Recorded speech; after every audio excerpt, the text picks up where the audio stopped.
Hong Kong ম্যাচের আগে একের পর এক ইনজুরিতে পড়ছে জাতীয় দলের ফুটবলাররা। আমাদের প্লেয়ারদের মধ্যে কিছু ইনজুরি তো আছে। তারেক কাজী ও তো আউটসাইড দিয়ে দৌড়াচ্ছে, ও তো পুরা সুমনরা ওরা জিম সেশন করছে, আলামিনকে ওইভাবে করা হচ্ছে।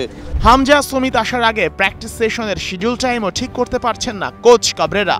আমি 8টার সময় প্র্যাকটিস করতে গেলাম, দেখা গেল যে এত বৃষ্টি, প্র্যাকটিসটা ওই দিনই হয়ে গেল। এদিকে বাফুফের এখন টার্গেট হংকং ম্যাচ থেকে মোটা অঙ্কের অর্থ আয়ের।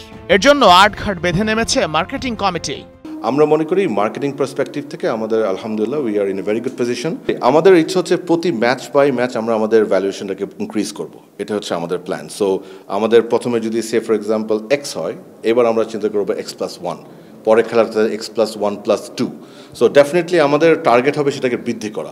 এখন কত পার্সেন্টেজ বৃদ্ধি করতে পারি সেটা আমাদের রেজাল্টের পরে দেখা যাবে, মানে খেলার পরে দেখা যাবে, but definitely we will increase, কোনো সন্দেহ নাই। 9 অক্টোবর হংকং চায়নার বিপক্ষে মেগা ম্যাচ জামাল ভুঁইয়াদের। তবে হামজা চৌধুরী আর সমিত সোম আসার আগে শিডিউল পুরোপুরি ঠিক করতে পারছেন না কোচিং স্টাফরা। ম্যাচ হবে রাত 8টায়, তবে বৃষ্টির কারণে রাতে অনুশীলন টাইম রাখার সাহসই পাচ্ছেন না টিম ম্যানেজমেন্ট। প্রতিদিনই বৃষ্টি এবং শিডিউল অনুযায়ী আসলে আমরা আমাদের ম্যাচ হলো 8টার সময়।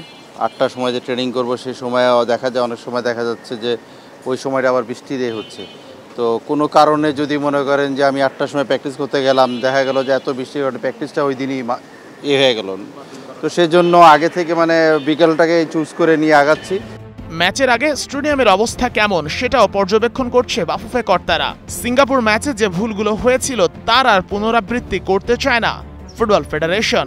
আমার মনে হয় যে এবার আরো স্মুথলি দর্শকরা এন্ট্রি করতে পারবে খেলাতে, আর কমফর্টেবলি যেন আসতে পারে। আমাদের একটা সেপারেট লাইন থাকবে ওমেন দর্শক, ফিমেল দর্শকদের জন্য, এবং এক্সিট পয়েন্ট ইজিয়ার করে দিব যদি কোনো দর্শকের টিকিটে কোনো ঝামেলা হয়, যেন ওই গ্যাঞ্জাটা না হয় সামনে। আর আমরা চেষ্টা করছি, গতবার মনে হয় একটা গেটে 18 জন করে স্ক্যান করেছিলাম, এবার ডাবল করে ফেলছি।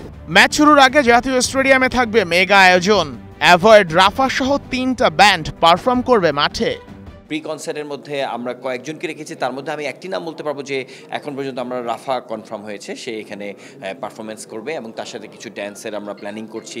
এখন আমি পুরোটা বলতে চাচ্ছি না, এটা এক্সাইটেড, এটা আমরা খুব শীঘ্রই সুন আমরা ডিক্লেয়ার করবো এটা কি হতে যাচ্ছে।